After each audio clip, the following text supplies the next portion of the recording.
आप भी अपना पैसा डबल करना चाहते हैं, आप कंफ्यूजन है स्टॉक मार्केट बढ़िया है या म्यूचुअल फंड्स बढ़िया है, तो इस वीडियो में मैं आपको आज बताने वाला हूं mutual funds versus stock market.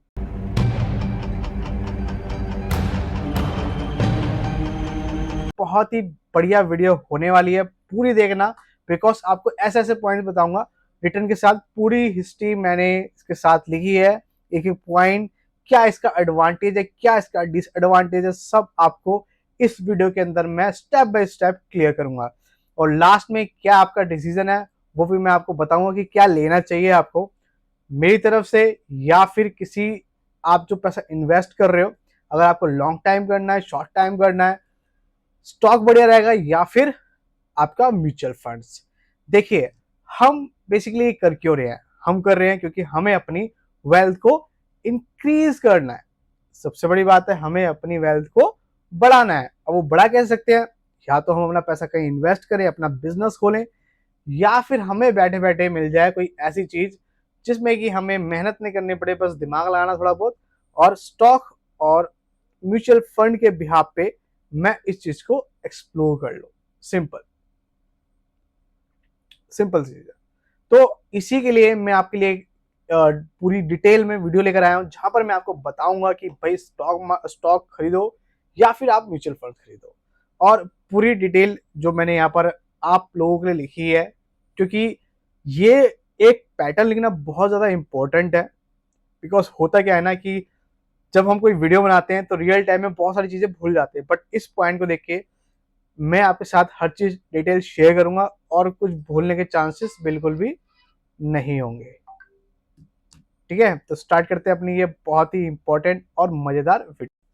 देखो, इसमें सबसे बड़ा जो मैं आपको डिफरेंस बताऊंगा, अगर मैं एक स्टेटमेंट के साथ भी लेकर चल रहा हूँ, जहां पर म्यूचुअल फंड्स कंपनी क्या करती है, इन्वेस्टर से पैसा लेती है, जो कि यहाँ पर लिखा हुआ भी है, और ये इन्वेस्ट करती है अच्छे अच्छे पोर्टफोलियो स्टॉक्स में, बॉन्ड्स में और अदर सिक्योरिटीज में।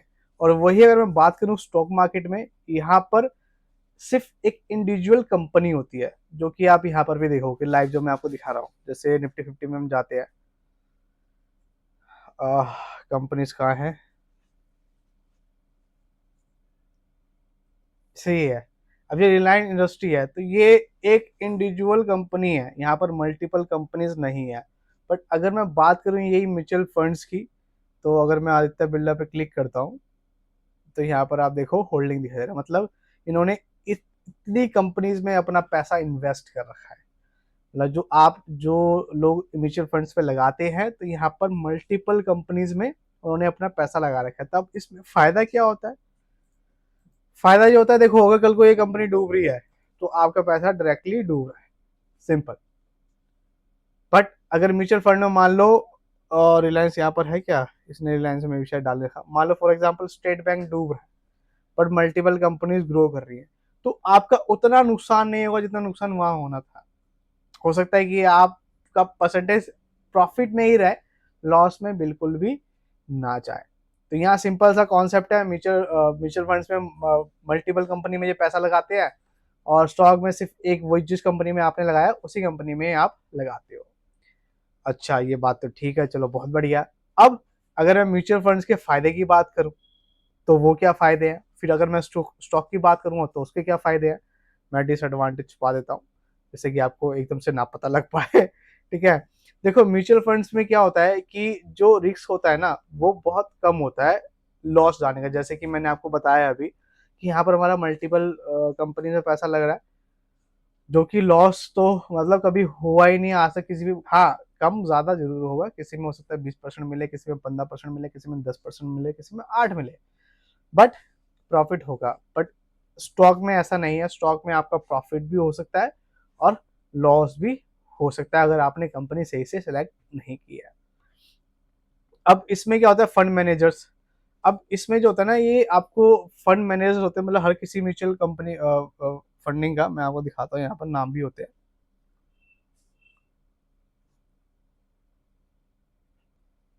यहाँ पर देखिए, ये फंड मैनेजमेंट दो दे रखे हैं, जोशी एंड गाला जी।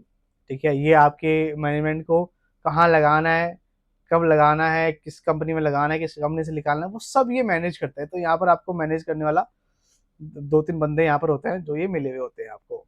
तो ये आपको उनसे कोई कॉन्टैक्ट वॉन्टैक्ट करना नहीं होता, नॉर्मली ये हर म्यूचुअल फंड्स के कंपनीज होती है वहाँ पर ये मेंशन होता है। पर स्टॉक में ऐसा कुछ नहीं होता। अगर मैं स्टॉक पे क्लिक पे बात करूंगा तो इनकी कोई ऐसी कोई मैनेजमेंट टीम नहीं होती है। आप देखोगे कहीं पर भी कोई मैनेजमेंट टीम नहीं है, देख रहे हो आप। तो यहाँ पर मतलब आप ही डिसाइड करने वाले बंदे हो, आपको कमाना है या फिर गंवाना है, सिंपल सा कॉन्सेप्ट है। ठीक है। फिर अगर मैं बात करूं, easy to they are easy to buy or sell and there are mutual fund for almost every investment objective. मतलब आप सेल कर सकते हो, बेच सकते हो, जबकि ऐसा दोनों में ही है। यहाँ पर भी आप बेच सकते हो, सेल कर सकते हो, कोई दिक्कत वाली बात नहीं है।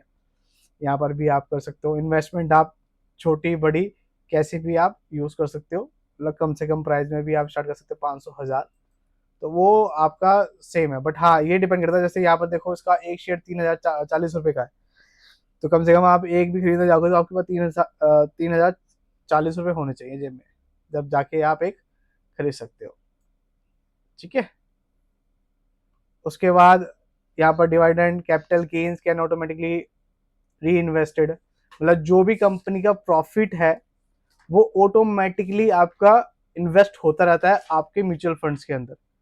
जो भी कंपनी का बेनिफिट होता है, जो भी अलग से उनको गेन्स मिलते हैं, ठीक है, तो वो ऑटोमेटिकली इसके अंदर ऐड होता रहता है। इसलिए आपका जो पैसा है वो और ज़्यादा फास्टली ग्रो करता है और अच्छा आपको इंटरेस्ट मिलता है, जबकि यहाँ पर ऐसा नहीं होता। अच्छा, अब थोड़ा एडवांटेज हमने वहाँ इसके म्यूचुअल फंड्स के देखे थे, तो अगर मैं बात करूँ स्टॉक के क्या आपके होंगे, तो यही सिंपल इन्होंने बोला, investor can choose with company to invest. वो कहीं पर भी डिसीजन ले सकता है और कभी भी बाय कर सकता है। मतलब खुद का ही डिसीजन है, वो किसी भी कंपनी में लगा सकता है या फिर नहीं लगा सकता, सिंपल सा कॉन्सेप्ट है। और individual stock can offer significant returns. मतलब वो खुद ये देख सकता है कि भाई कौन सी कंपनी अच्छी जा रही है मैं उस पर पैसा लगाऊं, कौन सी कंपनी मुझे लग रहा है कि नहीं जा रही, अच्छी नहीं कर रही, तो उसको मैं पैसा ना लगाऊं। जो कि आप म्यूचुअल फंड्स पे नहीं कर सकते ना। म्यूचुअल फंड में तो जो मैनेजर्स हैं वही आपके पैसा को डिवाइड कर रहे हैं, कहाँ पर उनको लगाना है, कहाँ पर उनको नहीं लगाना। जैसे कि ये दो बंदे हैं, सिंपल मुझे लग रहा है दोनों भाई भाई हैं, तो सिंपल है। टैक्स एफिशिएंसी, हाँ इसमें थोड़ा सा टैक्स का थोड़ा ज़्यादा होता है, क्योंकि इसके अंदर आपका म्यूचुअल फंड्स में मैं आपको बताता हूँ जैसे देखो यहाँ पर डिसएडवांटेज में लिखा हुआ है टैक्स का, ठीक है, तो कहीं ना कहीं यहाँ पर थोड़ा टैक्स में कुछ ना कुछ फायदा होता है, हमारा स्टॉक में ज़्यादा होता है as compare to mutual funds के। ठीक है। ये अच्छा, अब जैसे कि मैंने आपको बताया, जैसे ये दो मैनेजर्स थे, ठीक है, अब जाहिर सी बात है, अब जब कंपनी ने दो मैनेजर रखे हैं तो कहीं ना कहीं उसके पैसे भी तो आपसे काटेंगे ना, है कि नहीं है। तो यहाँ पर देखो ये एक्सपेंसिव रेशियो काटते हैं आपका, जैसे 0.44% है। मतलब अगर आप कभी भी अपना पैसा निकालोगे तो आपका इतना परसेंटेज कटेगा, जो कि स्टॉक मार्केट में नहीं करता है। एग्जिट लोड भी नहीं कटेगा, अगर आप 30 दिन से पहले निकालोगे तो 1% भी कटेगा, वो भी यहाँ पर नहीं कटेगा। जो कि अब अगर आप म्यूचुअल फंड्स में देखते हो, सॉरी स्टॉक में देखते हो, तो यहाँ पर कहीं दिखाई दे रहा है आपको? देखो कहीं कुछ दिखाई नहीं दे रहा। टैक्स तो चलो अलग चीज़ है, वो तो बात की बात है, बट जो दो अलग एक्सपेंसिव है, एक्सपेंसेस है, जिसमें कि आपका मैनेजर करता है, क्योंकि मैनेजर बैठेगा खाएगा पिएगा उसका खर्चा पानी है, तो वो कौन बेयर करेगा? वो आप लोगे तो दोगे ना, कि वो आपके लिए इतना मेहनत कर रहा है। सिंपल सा कॉन्सेप्ट है। ठीक है। तो इसलिए मैं आपको थ्योरी के साथ साथ दोनों चीज़ें बता रहा हूँ। बट जैसे म्यूचुअल फंड में क्या है कि investor do not have control over the individual investment decision. मतलब आप अपना डिसाइड नहीं कर सकते कि आपको कहाँ लगाना है। मतलब एक म्यूचुअल फंड तो आप ले सकते हो, बट उसके अंदर किस कंपनी में लगाना है वो आप डिसाइड नहीं कर सकते हो, है कि नहीं है।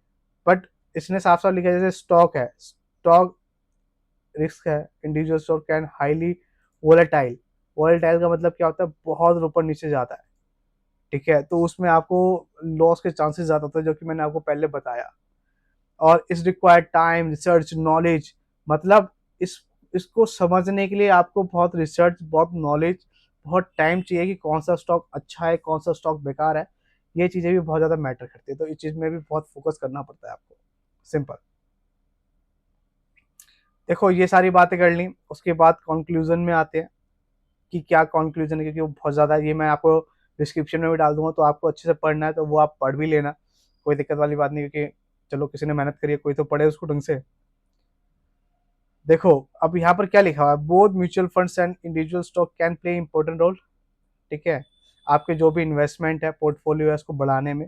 बट सिंपल सा कॉन्सेप्ट है, अगर आपको लॉन्ग टर्म आपको अगर प्रॉफिट चाहिए तो आपके लिए म्यूचुअल फंड ही बेस्ट है। अगर आप बिगिनर हो, आपके पास नॉलेज कम है, आपको इन्वेस्टमेंट की ज़्यादा नॉलेज नहीं है, क्योंकि म्यूचुअल फंड्स आप पैसा भी ले लोगे ना आंख बंद करके भी, तो इतना आपको कभी लॉस नहीं होगा, हमेशा आपको कम से कम 10% का तो प्रॉफिट होगा ही ना साल का, तो कुछ तो फायदा होगा। बट अगर आप स्टॉक बाय कर लेते हो जिसमें कि आपको नॉलेज ही नहीं है, हाँ अगर आपको विदाउट नॉलेज भी अगर स्टॉक बाय करना है तो आप कम से कम बड़ी कंपनीज में जाओ, जो एनएफटी की 50+ कंपनीज हैं, जो कि इतनी बड़ी कंपनी है कि उनको लॉस होना मतलब डूबना पॉसिबिलिटी नहीं है। लॉस ऊपर नीचे चलता रहेगा, बट डूबना पॉसिबिलिटी नहीं है।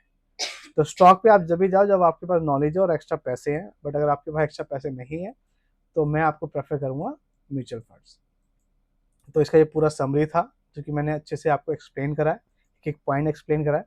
तो ये मैं आपको डिस्क्रिप्शन में भी डाल दूँ सारी डिटेल, जो एडवांटेज डिसएडवांटेज है, जिससे कि आपको समझ में आएगा कि म्यूचुअल फंड्स के एडवांटेज डिसएडवांटेज क्या है, स्टॉक के एडवांटेज डिसएडवांटेज क्या है, और जिससे कि आप अपना डिसीजन ले सकें कि आपको क्या बाय करना चाहिए, वो आपके ऊपर है। बट मेरी जो प्रेफरेंस है, स्टार्टिंग अगर आप बिगिनर हैं तो आप म्यूचुअल फंड से स्टार्ट करें, देन उसके बाद जब आपको ये चीज़ समझ में आ जाए उसके बाद आप स्टॉक पे जाइए।